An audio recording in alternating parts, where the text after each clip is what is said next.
Hi beautiful people, my first mini ব্লগে আপনাদেরকে জানাচ্ছি স্বাগতম।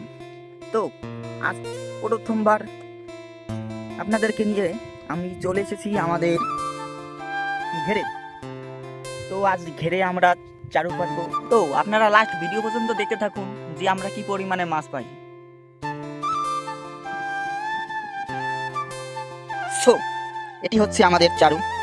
তো দেখা যাক চারু কিভাবে পাতি।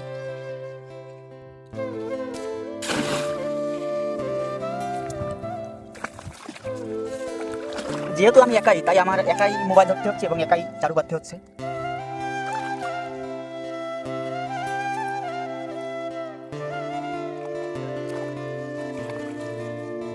সো এরকম একটি একটি করে আমরা 4টি চারু পাতবো এই ঘেরে।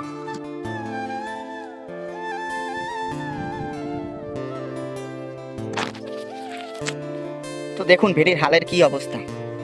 ভেড়িতে নতুন মাটি দেওয়া হয়েছিল, কিন্তু যেহেতু বৃষ্টি হয় আর এইখান দিয়ে প্রচুর পরিমাণে গরু ছাগল হাঁটাচলা করে, তার জন্য এখান দিয়ে ভেঙে গিয়েছে।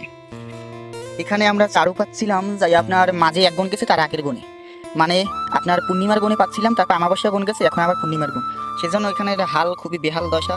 আর নেট পাচ্ছিলাম অনেক নিচুতে, যেহেতু বৃষ্টির কারণে অনেক জল হয়ে বেড়ে গেছে, সে কারণে আমাকে আবার নেটগুলো উঁচু করে পাততে হবে, নতুন করে ফিট করতে হবে, তারপর চারু করতে হবে। সো এখন একে করে আমরা সবগুলো চারু পেতে নেবো। যেহেতু আমি একা, তাই সবগুলো চারু পাতা দেখানো সম্ভব হচ্ছে না। সো গাইস, অনেকটাই সময় লেগে গেছে, যেহেতু সবগুলো আমার নতুন করে ঠিক করতে হয়েছে।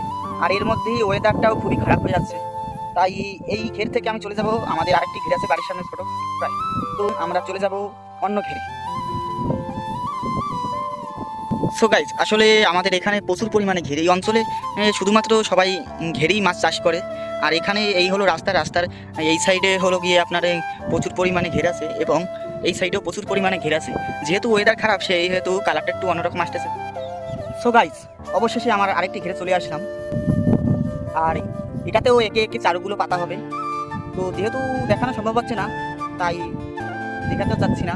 আর একটি কথা অবশ্যই বলতে হয়, যেহেতু আমার বাসা বাগেরহাট জেলা মোরেলগঞ্জ থানায়, আর এখানে আসলে একটি কথা না বলেই পারছি না, এখানে আসলে বাগদার জন্য বিখ্যাত। বাগদা আমরা এক নামে ব্ল্যাক ডায়মন্ড বলে থাকি। সো এখন আর কিছু দেখাবো না, তো আপনাদের সাথে দেখা হবে আবার চারু উঠানের সময়, যে কি পরিমাণ মাছ আমরা পাই। সো আজকে এখানেই গুড বাই। তো দিন শেষে রাতে চারু তুলতে চলে আসলাম। এখন বাজে 11:47। তো আমি ঝটপট করে চারু তুলতে নেমে গেলাম। তো দেখো বন্ধুরা, কত সুন্দর বাগদা চিংড়ি। আর এমন একটি চারু করে করে আমরা 5টি চারু তুলে ফেলবো। তো সবগুলো চারু তুলতে তুলতে আমাদের প্রায় 12:16 বেজে গিয়েছে। তো সো গাইস, রাত শেষে সকালবেলা ঘুম থেকে উঠে সূর্য দর্শন করে হাতে বেরাস নিয়ে বের হয়ে গেলাম ঘেরের উদ্দেশ্যে। সো গাইস, আজকে একটু উঠতে আমার দেরি হয়ে গেছে, আর এখন বাজে ভোর 5:45। যেহেতু কালকে রাত্রে আমার ঘুমাইতে তো অনেক দেরি হয়ে গেছে, 12:30 বেজে গেছিলো, সে কারণে আমার সকালবেলা উঠতে অনেক দেরি হয়ে গেছে। তো এখন যাচ্ছি চারুটাতে, দেখি কি পরিমাণে বাগদা চিংড়ি বাজে আর কি। তো দেখা হবে ঘেরে গিয়ে। তো চলে আসলাম গাইস, সকাল সকাল, জল একটু ঠান্ডা।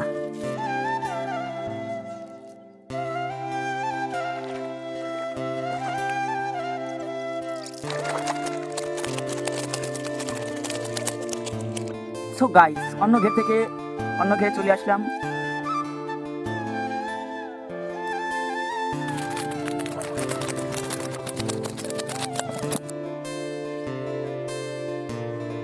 সো সর্বশেষ এখানে যতগুলো ব্ল্যাক ডায়মন্ড বা বাগদা দেখতে পাচ্ছেন, সবগুলোই রাতের এবং সকালে টানা।